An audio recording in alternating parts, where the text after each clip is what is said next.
Hello there, ladies and gentlemen, this is Pav Bambra here for PSB Sports and I'm with Hansa's finest. He's back, Mr. Joe Fournier. How you doing, Joe?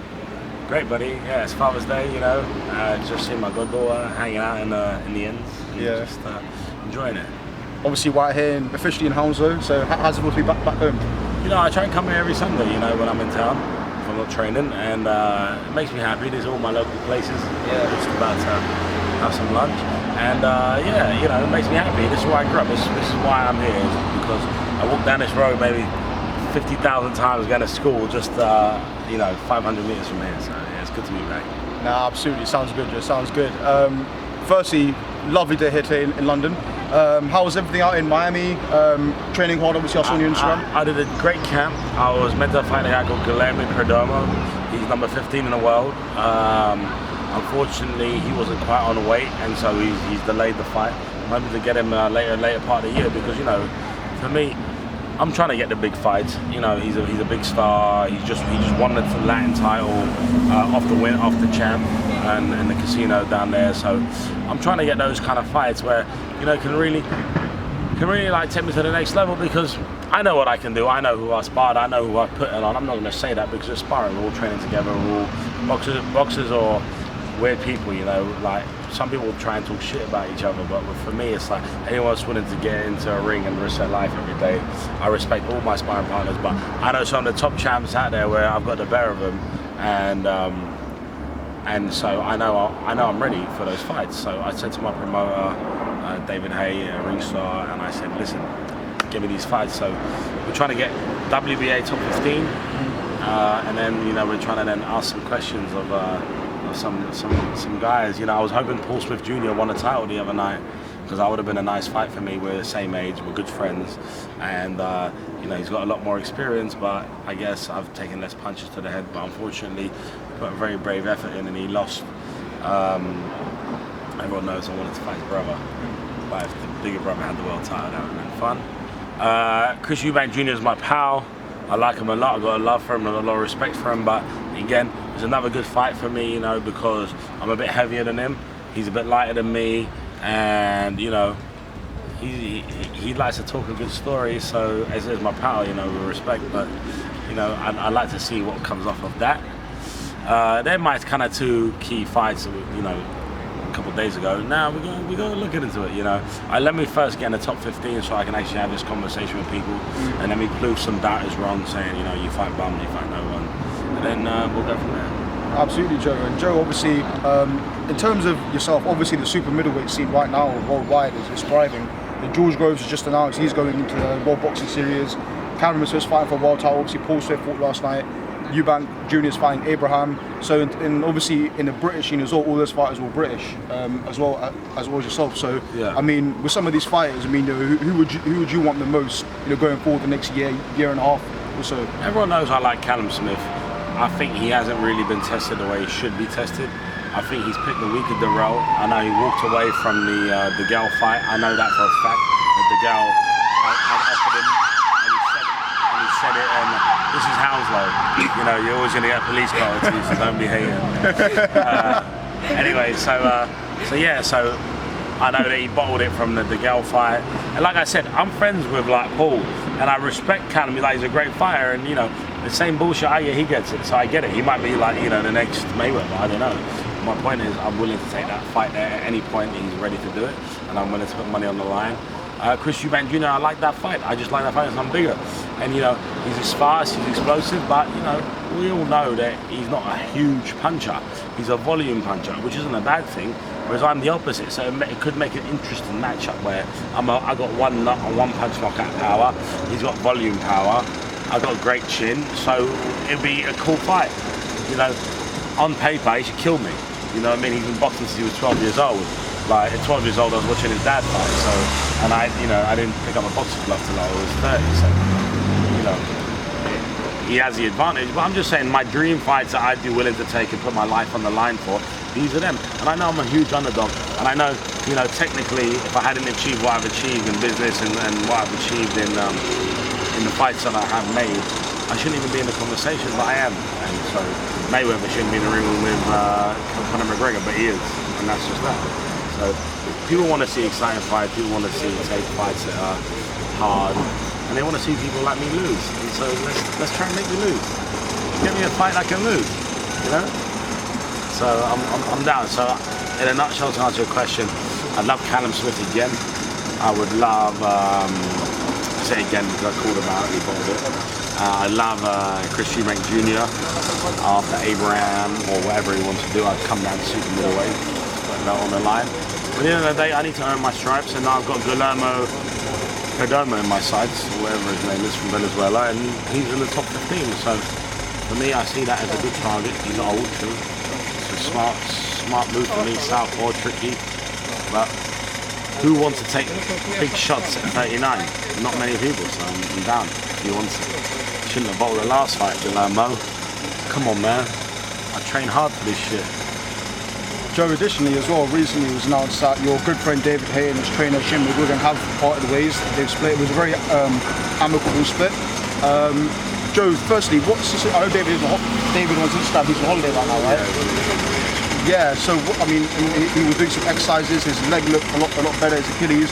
What's the current situation with David and moving forward? How's he looking in rehab? David could have picked 5 sports at the age of 18. He would have been elite at everyone. I have no doubt in my mind. A bit boxing. And when you're an elite athlete and you look after your body, you know, he's a vegan and he doesn't put like junk in his body, he doesn't really drink. He's a top athlete. And so when you're like that, things heal quicker, you know, like it's simple. If you eat a cheeseburger, you get fat. You look after your body, you recover quicker. It's simple. So he's on, you know, he told me he's ready to go. So then they're looking, he's looking at maybe getting back in the ring around December. Middle, early December. He's been training. He's leanest of that man. I looked at him and I was like, "Are you coming down to cruiserweight? You wanna go with me? You want to put on some weight?" So yeah, he's looking lean. He's looking ripped. He's looking strong. He's looking powerful. You know, Tony Bellew's a bellend. No one likes him. He he didn't beat David Haye. David Haye snapped his Achilles and fought 5 rounds without even getting a black eye. So what does that tell you about Tony Bellew? That being said, on the night he beat him, and you know, I always use this example. If Usain Bolt was running in the 100 meters and after 6 meters tears his hamstring and he stops, and someone else beats him, did they beat him or did he lose? You with me? And that's my point is. But he wants to prove the world correct, and he wants to put Tony Bellew in his spot where he should be put. And I think that's going to happen. I think later on in the year, to be honest with you. Haye-Mcguigan, listen, there's no. Shane's a great coach. He's achieved great things with Carl Frampton. I love his whole stable. You know, Josh Taylor, Champ Cummins are all really, really top guys that I really got a lot of respect for. His dad was a legend. Do I really like Shane? Listen, he's a great coach. He taught me a lot of things. I just don't like him as a person. I think he's a bit arrogant as a personality. But you know, as top boxing coaches go, he's definitely up there. Whether he deserves to be or whether he gets spoon-fed amazing fighters, that's a different conversation. That's not coming from David Haye, that's coming from Joe Fournier. From David Haye, he had a great coach, but you know, all good things come to an end. You know, you've had great girlfriends you've dated for a couple of weeks and then you move on, you get married with someone else. And I know who his new coach is, I can't tell you, but he's probably the best in the world. And for me, it's a great move for David, and I condone his choice. So I mean, as you said there, you know, the boxing fans and David Haye fans can expect maybe Haye versus Bellew 2 potentially by the end of this year? I think so, yeah. I think so that, I mean, if Tony Bellew doesn't get too greedy, because if he fights, you know, it's a business transaction. You want to negotiate, you want to hold your cards close to your chest. You want to say, yeah, I want to fight Parker, I want to fight this, you know, that. No one's going to make more money than David Haye and Tony Bellew. And Tony Bellew didn't make that much money in his career. That's why I offered him a job on my doors. So, so I feel like it's the right fight. Everyone knows they want to see it again. They want to see a healthy David Haye. You know, and if he beats a healthy David Haye, I'm the first guy that's going to jump in the ring and say, Tony Bellew, I think everything I've ever said back about you, you might be a prick, but I like you as a boxer. But I know that a healthy David Haye would have killed him. Simple. Notably, Joe, there was a blockbuster announcement last Thursday, I believe. For Floyd, you mentioned earlier in the interview, Floyd Mayweather is going to face Conor McGregor on August 26th in Las Vegas. Firstly, do you believe this is good for boxing? And secondly, the majority of people in the boxing world are picking Mayweather to win. Some people who think McGregor can win say he's got a puncher's chance. So how do you see the whole event and the whole fight? You know, I'm not a hater. Anyone that's making money, I'm supporting it. You know, Conor McGregor, they tell me 4 years ago was on welfare. You know, he just signed a pretty much $100 million fight, give or take 50 million at that point, who cares? Mayweather's a very wealthy man, and he's a smart man, and he's achieved great things, and like someone I respect in boxing. But if you look at it, like you look at like super mega stars like Canelo, you look at guys like, you know, the best of the best in their generation, like Oscar De La Hoya, and you look at Ricky Hatton, you know, and Manny Pacquiao, and these are guys that have been the top of their tree, they're the Rolls Royce of their moment, and Mayweather made them look like Floyd which is appropriate for a counselor.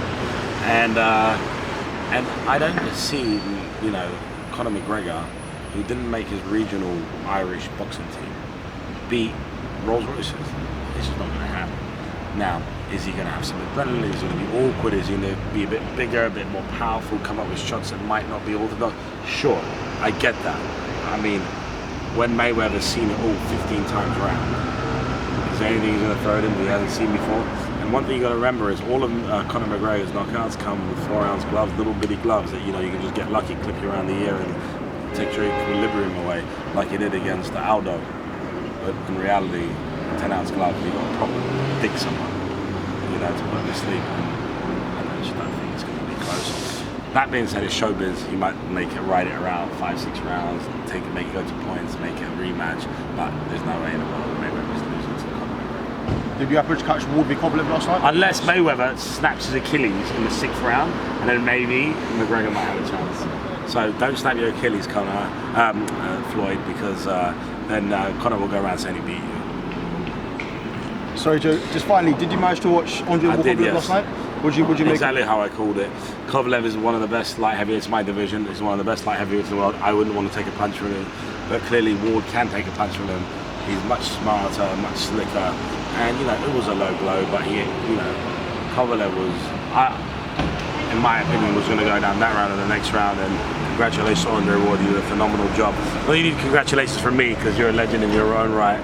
But you know, I think it was a foregone conclusion, and yeah. You can bitch and moan about the ref, yeah, it could have been a round or two, but, and you know, a real, you know, as far as I'm concerned, you know, a professional boxer shouldn't be in that stance, bent over like that, you know, to make it even a question whether you know, they say defend yourself at all times.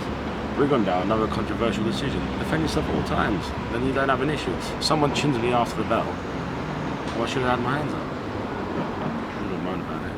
If it ever happens, you can call me out, but as far as I'm concerned, I think there was a right decision, and I think Rigondeaux was the right decision also.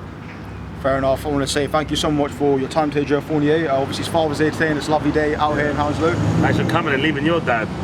I had to be done. To see the main man himself. Thank you so much for your time. All the best. Cool.